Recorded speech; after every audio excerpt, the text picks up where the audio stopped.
อนหูสีนอนก้อย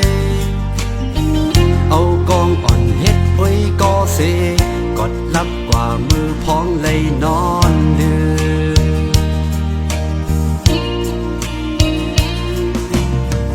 กันในลูกเจ้าตาเตสิบข้าวต่างเฮากินข้าวเย้าหอมแห้งไว้เสตาสิบกว่าข้าวต่างเฮาดึกยาวลอยลูกลงจันสูงไว้แลน้ำหือย่อยตกยำปอดเอ็มโต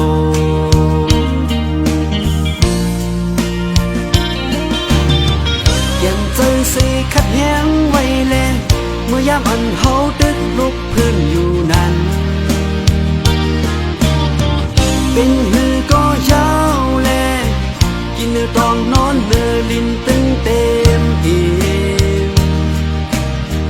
อำโลชอยอมก็สึกหาเอาน้ำใจหักเจอจากเฮ็ดเป็นใหญ่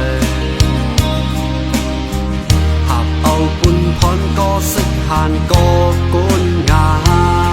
มอำป่วยพาวางเป็ดบุญพรเฮาสึกเต็มปืนเนตั้งไว้แลตาลูกหลานอันเตขึ้นย่างสืบไป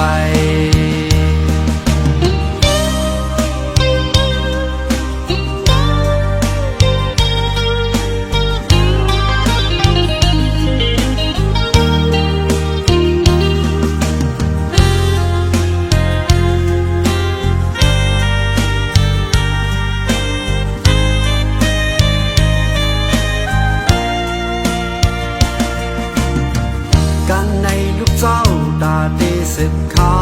วต่างเฮากินข้าวเย้าหอมแห้งไว้เสตาสิบกว่าข้าวต่างเฮาดึกยาวลอยลูกลงจันสูงไว้แลน้ำหือย่อยตกยำปอดเต็มโต